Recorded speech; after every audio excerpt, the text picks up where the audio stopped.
الحمد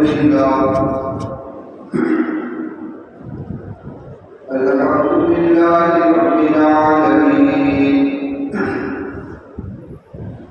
والصلاة والسلام على سيد المرسلين وعلى آله وأصحابه أجمعين.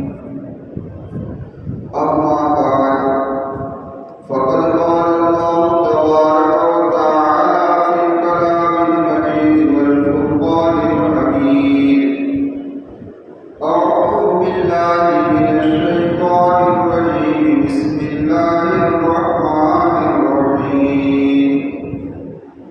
وما خلقت الجن والإنس إلا ليعبدون. صدق الله العظيم. معزز سامعین کرام اور پردہ نشین خواتین، جیسا کہ آپ حضرات جانتے ہیں کہ گزشتہ جمعہ کو معرفت الہی کے عنوان پر شمار پڑھی گئی اور گزشتہ مجلس کے اندر ہماری بات یہاں تک پہنچی تھی کہ جب بندے کے دین کے اندر اللہ کی معرفت آتی ہے تو اس کے آثار مرتب ہوتے ہیں، اور یہ بات صاف ہے کہ جب کوئی آدمی کسی چیز کو جان لیتا ہے، پہچان لیتا ہے، تو جاننے اور پہچاننے کے بعد اس کو اس کے بارے میں یہ سمجھا جاتا ہے کہ اس نے یہ چیز حاصل کر، عوام کے بھی یہی چیز ہے، خواص میں بھی یہی چیز.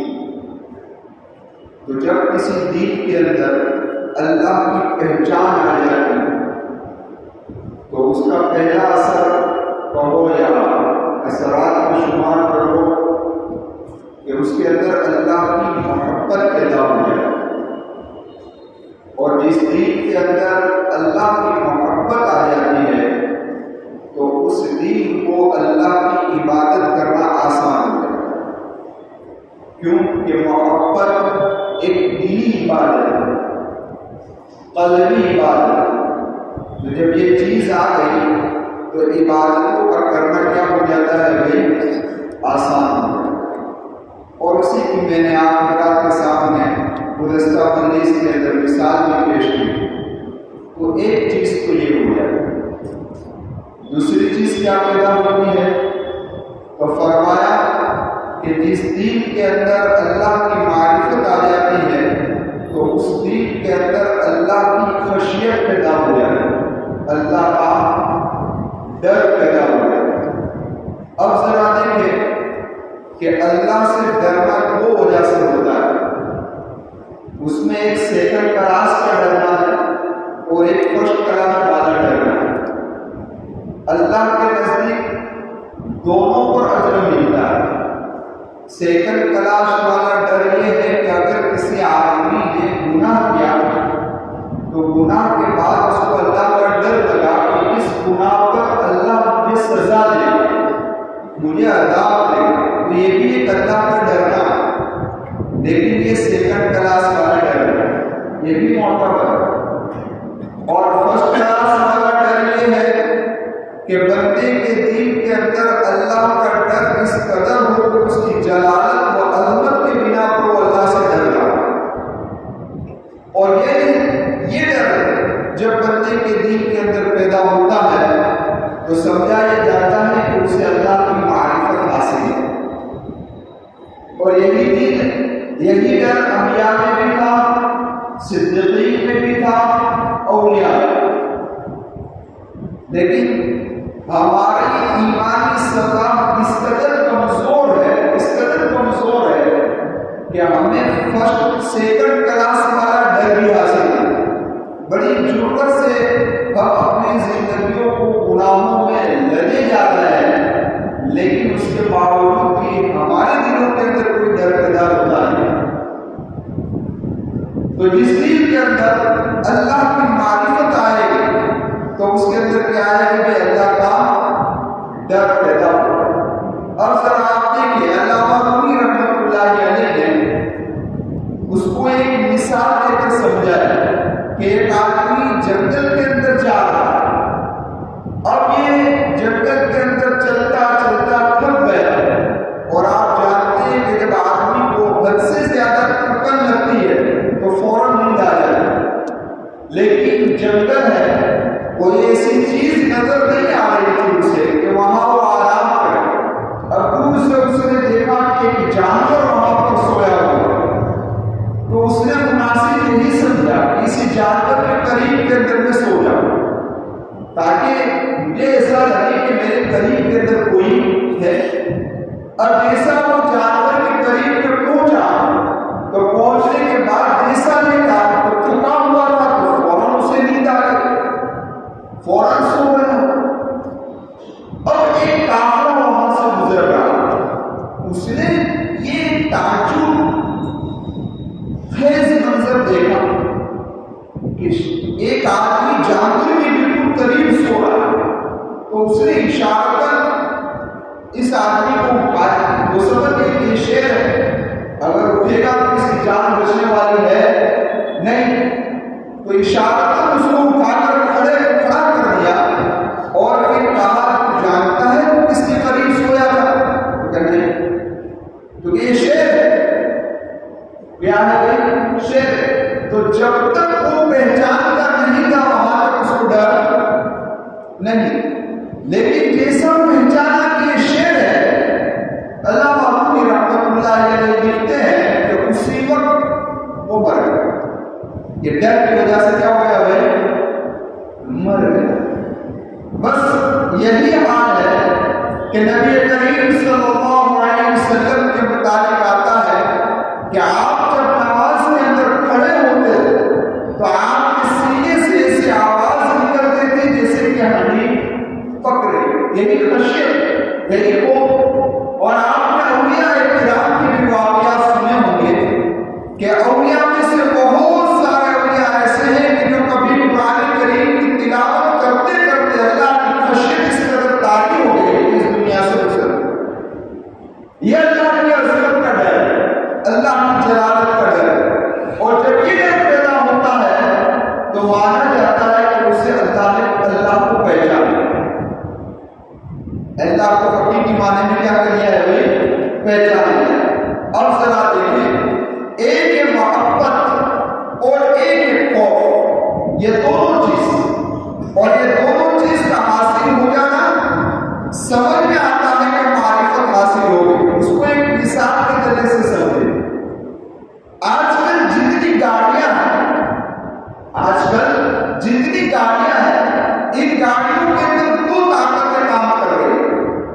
ایک طاقت وہ ہے جو اس گاڑی کو آگے بڑھا رہی ہے، ایک طاقت وہ ہے جو اس گاڑی کو روک رہی ہے، اور یہی دو طاقت ایسی ہیں کہ جس کے بنا پر انسان اپنی منزل تک صحیح سالم پہنچ سکتا ہے، ورنہ وہ پہنچ سکتا نہیں۔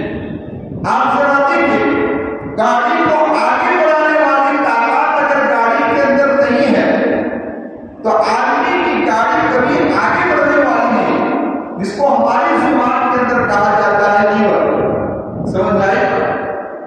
وہاں کی گاڑی آگے بڑھنے والی نہیں۔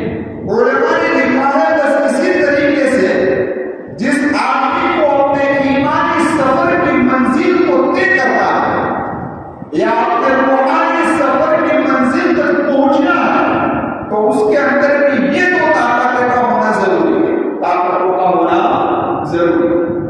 ایک لیور والی طاقت، اس کا مطلب ہے محبت الہی، کہ جس دین کے اندر محبت الہی ہوگی تو محبت الہی کی بنا پر یہ آدمی اللہ کی عبادت کے اندر لگے گا، اور عبادت میں لگتا ہوا ترقی کرتا کرتا وہ اپنی منزل تک کیا ہو جائے گا بھائی؟ پہنچ جائے گا۔ لیکن ایک آدمی کے پاس صرف محبت الہی ہے، لیکن یہ طاقت تو گاڑی میں موجود ہے، گاڑی کو بڑھانے والا، لیکن گاڑی کو خطرات سے روکنے والی طاقت اس کے اندر نہیں ہے، تو ہمیشہ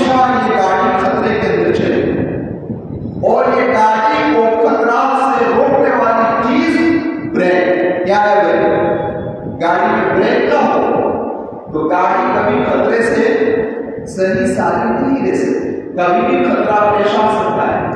ویسے طریقے سے انسان کے اندر اگر اللہ کا خوف ہوگا تو یہی خوف ایک ایسی چیز ہے جو گناہوں کے خطرات سے انسان کو روکے، اور گناہوں کے خطرات سے بچ کر عبادت پر جم کر جو بندہ آگے بڑھے گا تو اس کو اپنے ایمان کی سفر کا طے کرنا اور منزل مقصود تک پہنچنا کیا ہو جائے گا۔ اسی لیے آقا مکی و مدنی محمد رسول اللہ صلی اللہ علیہ وسلم نے اپنی دعاؤں کے اندر یہ دونوں چیزوں کو شامل میرے محبوب نے کتاب پر فرمایا اللہم انی اسألک حبک، اے اللہ میں تجھ سے تیری محبت چاہتا ہوں۔ پتہ چلا ہمارے دلوں میں محبت جو پیدا ہوگی یہ محبت بھی ہمیں اللہ ہی سے مانگنی ہوگی۔ اور ایک جگہ پر اللہ کے محبوب نے فرمایا اللہم انی اسألک من خشیتک ما تحول بہ بیننا و بین معاصیک، اے اللہ میں تیری ایسی خشیت اور ایسا خوف چاہتا ہوں جو میرے اور تیری نافرمانی کے درمیان کے اندر آڑ بن جائے، تاکہ گناہوں سے بچنا کیا ہو جائے۔ اس سے پتہ چلا کہ انسان کو اپنے آپ کو گناہوں سے بچانے کے لیے بھی اس کو اللہ سے مانگنا پڑے۔ اس سے مانگنا پڑے گا، اللہ سے مانگنا پڑے گا۔ اور ایک روایت میں نبی کریم صلی اللہ علیہ وسلم نے فرمایا کہ اللہ میں تجھ سے ایسی محبت چاہتا ہوں جو تمام چیزوں سے زیادہ تیری محبت ہو، یعنی تیری محبت غالب ہو، سمجھ آئے؟ اور میں تجھ سے تیرا ایسا خوف چاہتا ہوں جو تمام چیزوں سے میرے نزدیک خطرناک بن جائے۔ اسی لیے قرآن کریم کے اندر ہے قل ان کان آباؤکم و ابناؤکم و اخوانکم، اسی میں اسی آیت کریمہ میں اسی طرف اشارہ ہے۔ کیا اشارہ؟ یہ اشارہ نہیں ہے کہ تم تمہارے ماں باپ سے محبت نہ کرو، تمہاری بیویوں سے محبت نہ کرو، مال و دولت سے محبت نہ کرو، یہ اشارہ نہیں۔ اس آیت کریمہ کے اندر یہی اشارہ ہے کہ یہ محبت تو تمہارے اندر ہوگی، لیکن محبتوں سے زیادہ اغلب اور غالب محبت اللہ اور اس کے رسول کی ہونی چاہیے، اللہ اور اللہ کے رسول کی ہونی چاہیے۔ دیکھیے دنیا کسے کہتے ہیں کہ جس دن کے اندر اللہ کی محبت آ جائے تو سمجھ لو کہ وہ دن اللہ کی عبادت کی طرف آگے بڑھے، اور جس دن کے اندر دنیا اور دنیا مافیہ کی محبت آئے گی تو وہ دن گناہوں کی طرف آگے بڑھے گا۔ اسی لیے علماء نے لکھا ہے دنیا کہتے ہیں کسے؟ دنیا کہا جاتا ہے ہر اس چیز کو کہ جو اللہ کی عبادت سے غافل ہے۔ اگر مجھے میری اولاد، میری بیوی، میرا کاروبار، میری تجارت، میری ملازمت اللہ کی عبادت سے قابل نہیں کرتی تو یہ دنیا نہیں ہے۔ اگر یہ چیزیں مجھے اللہ کی عبادت سے قابل کر رہی ہے تو فرمایا کہ کیا چیزیں گئی، کیا ہے؟ دنیا ہے۔ تو اکثر آپ غور کریں، اسی لیے آقا مکی و مدنی محمد رسول اللہ صلی اللہ علیہ وسلم نے ایک مقام پر فرمایا کہ قیامت کے دن ہر آنکھ رو رہی ہوگی لیکن تین آنکھیں ایسی ہوگی جو روئے گی نہیں۔ ایک وہ آنکھ جو اللہ کے خوف سے روئی ہوئی، دوسری وہ آنکھ جو اللہ کی راہ میں بیداری کے ساتھ جاگی ہو، سمجھ آئے گا؟ یعنی اللہ کے راستے میں نگرانی کے اندر بیدار نہیں ہو، وہ آنکھ قیامت کے میدان میں روئے گی نہیں۔ لیکن تیسری وہ آنکھ جس کے بارے میں نبی کریم صلی اللہ علیہ وسلم نے فرمایا کہ اللہ کی حرام کردہ چیز سے جو آنکھیں بچی رہی، فرمایا قیامت کے دن وہ آنکھیں روئے گی۔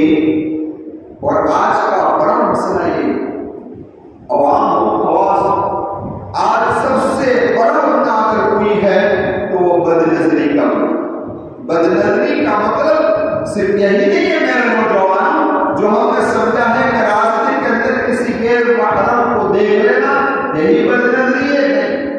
آج کی اس ترقی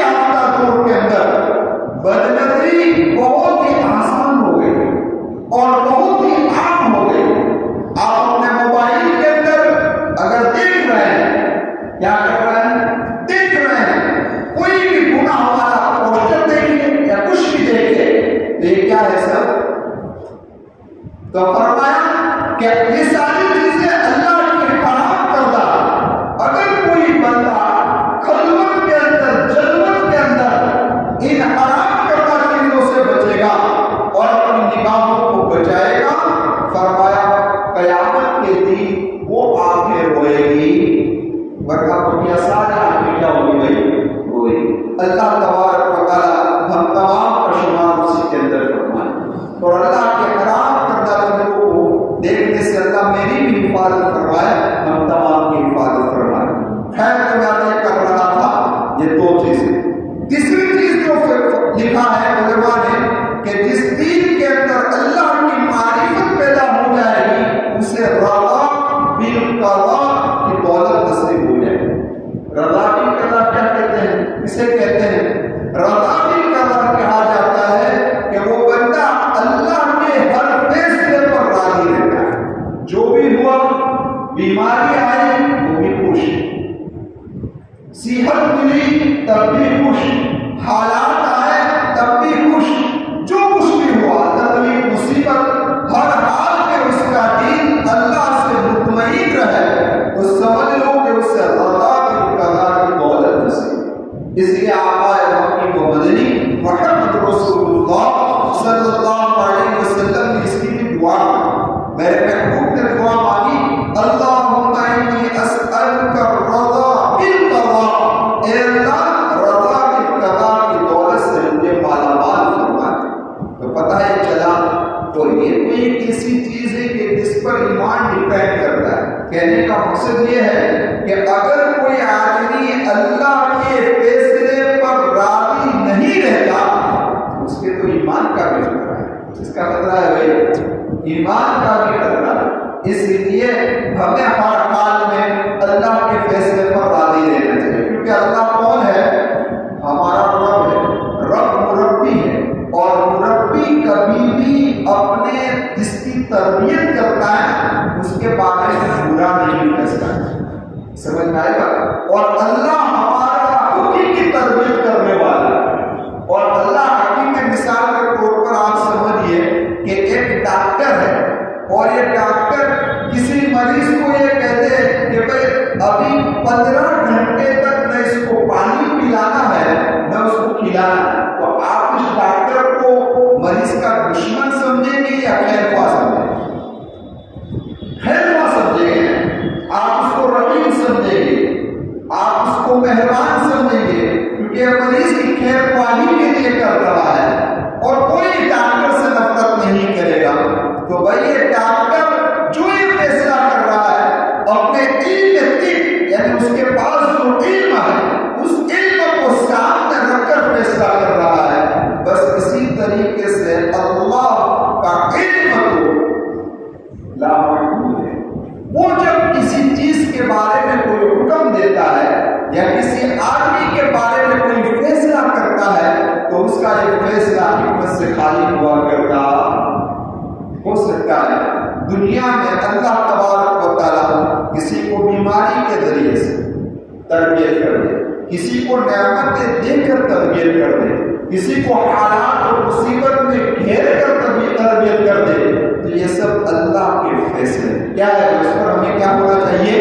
راضی رہنا چاہیے۔ آپ ذرا دیکھیں پیارے آقا و مولا محمد رسول اللہ صلی اللہ علیہ وسلم کی احادیث میں سے فرمان یہ بھی ہے کہ اس آدمی نے ایمان کا مزہ چکھ لیا کہ جو آدمی اللہ کے رب ہونے کی حیثیت سے راضی ہو گیا، اور جو آدمی اسلام کو دین ہونے کی حیثیت سے راضی ہو گیا، اور جو آدمی محمد رسول اللہ صلی اللہ علیہ وسلم کو نبی اور رسول ہونے کی حیثیت سے راضی ہو گیا، بس اس کے دل کے اندر یہ بات بیٹھ گئی تو سمجھ لو کہ اس نے ایمان کا مزہ کیا کر لیا بھائی؟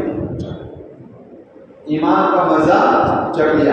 اور روایت کے اندر آتا ہے، شاید بخاری شریف کی روایت ہے، کہ کبھی اللہ بندے پر دنیا کے اندر تکلیف دے کر اس کی آخرت کو سنوارنا چاہتا۔ اس لیے روایت میں آیا ہے کہ جب کسی بندے کو صرف ایک کانٹا چبھتا ہے، ایک کانٹا، تو اس پر بھی اللہ اس کے گناہ کو کیا کر دیتا ہے؟ معاف کر دیتا ہے۔ نیکی لکھ دیتا ہے۔ لکھا ہے کہ بخار آتا ہے، اور ایک روایت میں آیا ہے کہ ایک رات کا بخار 1 سال کے گناہوں کو معاف کرتا ہے۔ ایک رات کا بخار لگتا ہے کہ بیماری ہے، مصیبت آئے، حالات آئے، لیکن ہو سکتا ہے اسی مصیبت اور حالات میں اللہ اس کی آخرت کو خیر۔ یہ تیسری چیز۔